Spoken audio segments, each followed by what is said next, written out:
এক গায়ে ছিল এক বুড়ি। তার মতো গরিব কেউ কখনো দেখেনি। মানুষের কাছে সাহায্য নিয়ে সে যে কোটি চাল পেত, ভাত রান্না করে সে রাতের বেলা খেত, বাকি ভাত পর দিন সকালের জন্য পানি দিয়ে রাখত। সব দিন পান্তা ভাত খেত বলে তার নাম ছিল পান্তা বুড়ি। একবার সেই গায়ে এক চোর এসে উপস্থিত। বুড়ির পান্তার সন্ধান পেয়ে সে প্রতিদিন তা খেতে লাগলো। চোরের অত্যাচারে বুড়ি অস্থির। একদিন বুড়ি রাজার কাছে নালিশ করতে চলল। যেতে যেতে পথে দেখলো একটা বেল পড়ে আছে। বেল বুড়িকে বলল, বুড়ি কোথায় যাচ্ছ? চোরে আমার পান্তা খেয়েছে, তাই রাজার কাছে যাচ্ছি নালিশ করতে। বেল বলল, ফিরে যাওয়ার সময় আমায় নিয়ে যেও। কিছু দূর গিয়ে বুড়ি দেখলো একটা সিঙ্গি মাছ।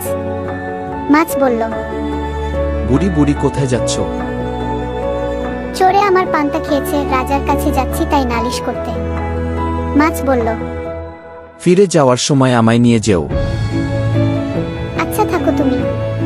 আর কিছু দূর গিয়েই বুড়ি দেখলো একটা সূচ দেখতে পেল। সূচ ও মাছের মোচের মতো একই কথা বলল এবং ফিরে যাওয়ার সময় তাকেও সাথে নিয়ে যেতে বলল। বুড়ি বলল, আচ্ছা বেশ বেশ। আরো কিছু দূর গিয়েই বুড়ি দেখলো একটা ছুরি পড়ে আছে। ছুরি ও মাছের মোচের মতো একই কথা বলল এবং ফিরে যাওয়ার সময় তাকেও সাথে নিয়ে যেতে বলল। বুড়ি বলল, আচ্ছা বেশ বেশ। শেষে রাজবাড়ির কাছাকাছি গিয়েও বুড়ি দেখলো পুকুর ধারে একটা কুমির পড়ে আছে। কুমির ও মাছের মোচের মতো একই কথা বলল এবং ফিরে যাওয়ার সময় তাকেও সাথে নিয়ে যেতে বলল। বুড়ি বলল, আচ্ছা বেশ বেশ। রাজপ্রাসাদে পৌঁছানোর পর প্রহরীরা বুড়িকে জানিয়ে দিল রাজা মশাই রাজপ্রাসাদে নেই। রাজা মশাই গেছেন শিকার করতে। এরপর বুড়ি লাঠি হাতে ঠকঠক ঠকঠক করতে করতে বাড়ি ফিরে যাচ্ছে।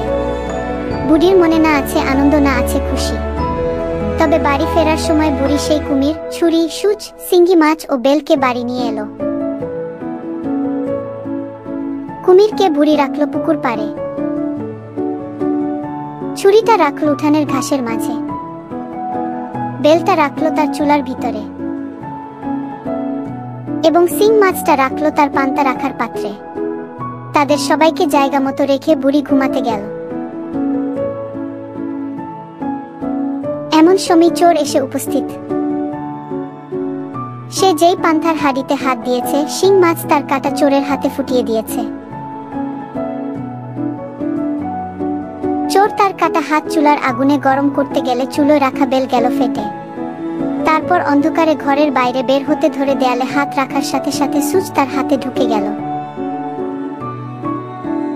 তারপর সে উঠান দিয়ে পালাতে গিয়ে ছুরি তার পায়ে লেগে কেটে গেল।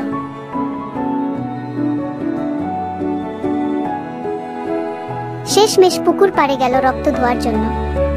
সেখানে গিয়ে পড়ল আরো বিপদে। সেখানে থাকা কুমির চোরকে দেখে বুড়িকে চিৎকার করে ডাকল। কুমিরের ডাক শুনে বুড়ি উঠে এসে গ্রামের সবাইকে ডেকে চোরকে ধরে রাজার কাছে নিয়ে গেল। রাজা মশাই চোরকে উচিত শিক্ষা দিল। বন্ধুরা, চ্যানেলটি সাবস্ক্রাইব করতে এবং ভিডিওটি লাইক করতে ভুলিও না যেন।